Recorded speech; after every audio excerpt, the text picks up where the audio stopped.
I know you got mojos. Tell me about your thoughts and applications and what size. The first one I got, Randy said he wanted me to give it a good try, and it's a 7 foot. I believe it's a medium light, moderate, or medium light fast. And I've caught everything from upper slot redfish out of a strong current by a bridge to all kinds of speckled trout on it. And it's a really great rod. It's got enough backbone to where when you have to put the heat to something, you can. I run a 2,500 size reel on it, but it would be fine for a 2,000 or maybe even a 1,000. I just don't like reels that small. But it does a great job. Great sensitivity with lighter soft plastics or Miradine 17s or 18s. It's probably, as I've told Randy several times, it's one of the best rods in my lineup for all year round. And it works when the bite is subtle in the wintertime, as well as when it's a little bit more aggressive in the fall. Great casting distance. I mean, I'm throwing with 10-pound braid and a 2,500 reel on there. I think I've got a Shimano 2,500, one of the newer Stratics, and I'm throwing 80 or 90 feet, with the wind and stuff in my favor. So it's got all the distance you need, all the backbone, and great sensitivity. I've got a couple of bait casters. Most of those are St.Croix now.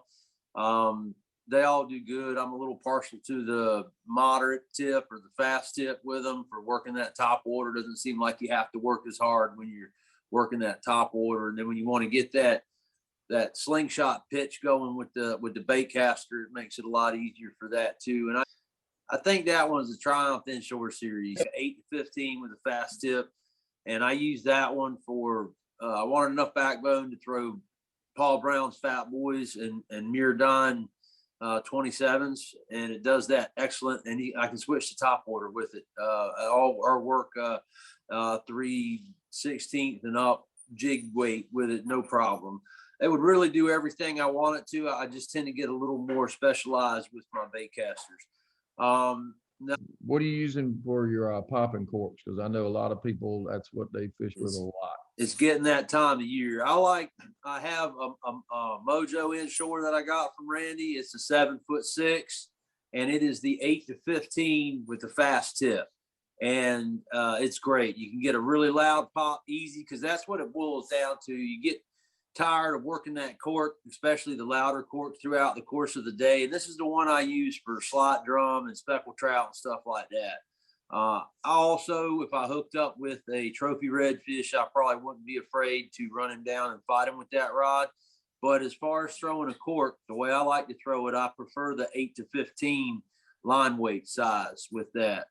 So it would be the medium action, Randy, and it does great. Like I'm throwing with the wind, I can probably push 100 feet with that, which I like to get the distance with the corking rod. I like to be able to work.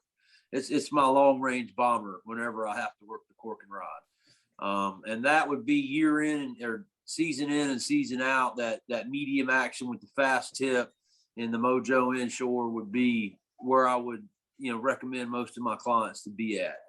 It really, the 7.5 footer makes a big difference with slinging that cork with that longer leader on it, because I never let my leaders get below 18 inches. They're always about the length of a slot red drum, 18 to 27. I like 25, 26. It does a great job. With the big drum corking, which we're getting ready to get fired up doing that, I'm using the medium heavy fast tip Avid Inshores 7.5 foot. So it's, I think 10 to 20 line weight. And it does an excellent job, because I'm running 30-inch leaders on a lot of those. It's a heavier cork, larger cork. It's probably about 5 inches tall.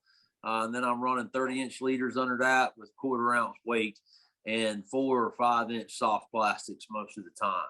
I'll also use that same rod for throwing up to 2 ounce, maybe 2 1/4 ounce top waters. And it does an excellent job. And I like to pair mine with 5,000 size reels and 30-pound braid. You can do it with 4,000s, but I like the capacity of going to that 30-pound braid, because once in a while you'll get one that really stretches you out and fights hard. And I try to shorten that fight up as much as I can. I don't like to get it. I like to keep it around 12 minutes if I can. those are my two. I strongly recommend that 7.5 foot rod class for using the pop and cork, or if you're using live bait under a cork, doesn't matter, it's interchangeable. And I recommend that even for inshore, typical inshore fish, speckled trout and drum, flounder, using that 8 to 15 line class. It handles it a lot better when you get a nice, 32-inch redfish on there. And it also, my corks are heavy. They got 3/8 ounce egg sinkers on them. So you can really load up and get that distance with them. I've got, trying to think, I got a couple of Triumph series in the 6 to 14 pound line class, which would be medium action fast or medium fast tip. And I actually ordered one of the old Triumphs from the website when they did a closeout, just because the blank is great. Even if I have trouble with the guides, because that's made for fresh water, guess what? I've got bags of Alkanite guides that I'm going to put right back on there. Just because it's a phenomenal blank. I mean, I really don't know anybody who makes anything better than that. But that's my all around. I throw everything from unweighted soft plastics, from 1/16 of an ounce all the way up to like 3/4 ounce chatterbaits with that, which I know that 3/4 ounce is pushing the limit on that. But for my purposes, when I fish with it, I don't have any problem throwing 3/4 ounce. It actually bombs it a long ways. But like what else can you find that'll do from 1/16 ounce to 3/4 ounce? And you got that sensitive tip. If you have one rod and you have to fall back to top water or work, I like a real sensitive tip when I'm working a gold spoon too. I like to be able to feel that spoon spin in the water. And when I drop it down inside the grass bed, I like to be able to lift it up, and I like to feel that spoon lift up, whether it's fouled or not. So I like that faster tip and those 6 to 14 pound rods. Now, I have an Avid Inshore 7 foot. It is the 8 to 15 pound class with the fast tip. And I'll use that for albacore, Spanish mackerel, bluefish. I've even thrown 16th ounce weedless for red drum. I keep a 4,000 size reel on there, spooled up with 15-pound braid. Those are kind of the general uses. I haven't got into any of the heavies from Randy yet. I was actually thinking about talking to him about that for some sharking rods and some amberjack stuff. So they're backlogged. There's nothing available on the website. So Randy's like the gold mine. Whatever you can get, he might have it. If not, you're out of luck. But I haven't got into any of the heavier rods yet outside of that 10 to 20 pound class, but the 12 to 25 or 15 to 30 pound class is the next thing I'm looking at moving into. But I think whatever you need, even if you need to talk to Randy or someone or go in a really knowledgeable shop, EJW is a little low on inventory, but Dustin and Jim Riley know the line really well, and they can help you out with whatever you're looking for. And if it's available, they'll order it for you. As far as the best selection around here goes, Eastern Custom Marine in New Bern, last time I was in there, which was several months ago, had the best selection. Because it's kind of important. Once you kind of see what you want, you can probably order or get somebody, your local shop, to order what it is you want. But I think they've got one out there in that line, that Mojo Inshore, the Triumph Inshore series, or the Avid, if that's in your price range. That'll do everything you want it to do. Any more questions about how I set them up, David? No, I'm gonna get you to. I want you to give us a little secret here on your pop and cork live rig. What are you using from the cork down as far as split shot, hook, line choice, that type of thing? Get you an 1/8 ounce round head jig head. That's the easiest way to do it. If you want to run like an octopus hook or something, use a number 1 or number 2. I don't usually use the 1/0 or the 2/0, and you can use a split shot then. But to be honest with you, on my charters, when I have to do that, which most of the time it's with people who don't fish a lot or kids. Anytime I have little kids that don't do much fishing, I've always got some sort of mud minnow set up or mullet minnow rig. And the easiest thing I found to use is an 1/8 ounce round lead or chartreuse colored jig head, like the Blue Water Candy or Backwater Candy makes. It's good quality. It's a lighter wire, metal, so that way if you get it fouled in an oyster rock, you can usually bend it out of there without having to retie. But I buy them by the bulk bag, like 100 in a bag. And I use it for everything. If I run a jerk shad or a paddle tail under a cork, but I'll also just take that off and hook that mud minnow. There's two ways to hook the mud minnow. You can either traditionally hook him from underneath the jaw and out the top of the head, which I like that a little better because you can cast and cover more ground, and if you hook him just right, he'll still live and he'll stay on there longer. But if you can find the redfish, it really doesn't matter whether that mullet minnow or mud minnow is dead or alive. It really doesn't matter. And if they're big mullet minnows, like a lot of people get real anal about, well, these mullet minnows are too big. They're 5 or 6 inches. Well, a redfish can eat a 5-inch Jimmy crab. A 27-inch redfish has no problem eating a 5-inch crab. So a 5-inch minnow ain't too big for them, but cut them into chunks, because that's going to put more scent in the water. And that's probably, honestly, what he's going to be more likely to feed on anyway. And just hook that through that jig head. As long as it's fresh, it doesn't particularly matter a whole lot, whether it's dead or alive or in a big chunk. Like a lot of the other shop guys right now are running chunk menhaden. They're going out and catching those smaller pogies or even the larger ones, and they're just cutting them up into thirds or quarters or halves, and they're hooking those on a jig head and throwing them out there. Just keep it simple. That redfish or even that trout this time of year is not going to be overly particular if you put that scent in his direction. And even with your live shrimp, you can run your live shrimp underneath that 1/8-ounce jig head too. It's not going to matter. I probably would prefer the jig head method though more for mullet, mud minnows, pinfish, and cut menhaden. I keep the leader the same length. Y'all have heard me say this if you've been in my seminars. Whether I'm fishing in 8 inches of water or 3 foot of water, I never let it get shorter than 18 inches. I always tie a loop knot down to that jig head. I think it makes it fall a little better after you pop it and lifts it up a little faster when you're lifting it up off the bottom. But that's more or less some 1/8-ounce basic jig heads with good hooks on them is all you really need. What's your rig for working around those schooling baits with popping cork? When you're using a big old blabbermouth in that really deep water, which rod do you like to use? I'm using mine or Mojo or the Mojo Inshore series. They're 10 to 20 pound weight class, 7.5 foot. They're the medium, I believe it's the medium heavy fast action. Yep. And that's, I like those 7.5 foot rods in that 10 to 20 pound line weight class. It just loads up better because the corks I'm throwing probably weigh 3/4 ounce or so, somewhere in there, all said and done. The whole rig maybe a little more to an ounce, but a lot of people like those DOA airheads. I use those for a lot of years now. I've just switched to paddle tails. Z-Man has some great products out there. The diesel minnow Z works great. Everyone kind of has their preference. I keep it simple with 5-inch jerk shad or 4 or 5-inch paddle tails. I don't like to use the gulp curly tails. They work, but you just get nibbled at all the time. And my setups last year were 30 to 32-inch leaders. I run a 1/4 ounce 5/0 HD jig head. And then I run 4 or 5-inch paddle tails or jerk shads. I'll use Z-Man if there's a bunch of bluefish around. And if you can work those menhaden, sometimes they're on individual schools, but I prefer to find where you have multiple schools working in one area.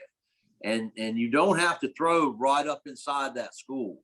I prefer, like if I have multiple schools, 3 or 4 in an area, I prefer to work the in-between section between the menhaden, because that redfish is cruising around either eating that menhaden or he's eating the leftovers from something else that's eating that menhaden, like bluefish or Spanish or whatever, because the Spanish last year were all the way up in almost to Newburgh for a period of time in August. And so, they're going through moving at 30 miles an hour, just blitzing those schools of menhaden, and the drum likes to travel on the bottom anyway. So those drum are traveling those contour lines around crab pots and stuff. That's why people follow crab pots for drum, and they'll smell that greasy cheeseburger, that pogie. They'll smell him, and then they'll move into that school and eat underneath those bluefish or Spanish mackerel or whatever, because, the odds are, I'm sure Randy said it, everyone who's taught a seminar, so fish don't get that big from one, being particular, and two, they're lazy. They don't like to have to work any harder than they have to. They're in there for their sole purpose to procreate, to make more little baby drum and find those females. So, eating is something that they have to do while they're in there. But they're their sole purpose is to carry on their species by finding a female. So they're going to try to find the easiest meal first. Now, yeah, they'll get fired up. You take the back of a bay where you got 10 or 15 of those fish working in the back of a bay, in a large area, a half, 3/4, 1 mile area in a bay. Then you'll see those fish get a little more aggressive and hit that top water or hit that cork. But mainly you want to work. I like to find the secret for success is to find a group of menhaden where there's 4 or 5 bait balls and work in between those bait balls or all around the outside of them. 30-inch leader, use my popping cork. I use a quarter ounce. You don't want to go over a quarter ounce, but I use a quarter ounce 5/0 HD head, and then some sort of 4 or 5-inch paddle tail, jerk shad, whatever your flavor is. Those DOA airheads, they work good. Mainly about being in that vicinity and keep working that cork. You better bring a bunch of those DOA baits because they get eat up by the. They do. That's why I bring that Z-Man. I always got a couple packs of Z-Man for when they start getting eat up. Yeah. So, well, Joe, thank you for that. Right on. Also, we got a quick question here. He's got a person just lost a Tide Master MF 7-foot rod that I loved. What current rod would be a good replacement? I'm thinking Mojo Inshore. And you said it was a 7-foot medium? Yeah, medium MF. Yeah, Mojo Inshore, excellent choice. We also have the Triumph Inshore that was new last year that's actually going to match that action of the rod closer than the Mojo. The Triumph series is SC2 material. It's got a little larger guide platform, which a lot of anglers like that larger guide platform that was on the Tide Master. So the Triumph, there's a little price difference. The Triumph is $130, $140. That Mojo is going to be $170, in that range, depending on what you use it for. If it's more of a live bait rod, or like Joe was talking about, if it's a pop and cork rod, that Tide Master was a little more moderate. Even that medium fast was a little more moderate, which is great for popping corks. It's really good if you're running a fish finder rig, or even if you're split shot rigging or just flatlining a live bait. Those moderate actions, when you get the bite, you tend to not take the bait away from them quite as quickly. On the Mojo Inshore, if you were using that rod for artificials, where you need to feel that light bite, either a light bite or like a cold water type bite, that Mojo Inshore would be a good option. So those would be the two that I would suggest, the Triumph Inshore or the Mojo Inshore in 7-foot medium. The next time we do this, we'll talk about siege, and I know a guy that I can get a rod. We'll do a I don't know how you do your drawings and whatnot, but we'll get a rod. I promise you to have a rod the next time. We can really dig in right before. Maybe we can do it right before the fall surf season really kicks off, and we'll get one of the siege rods to get to a lucky angler that's joining us for a Zoom call.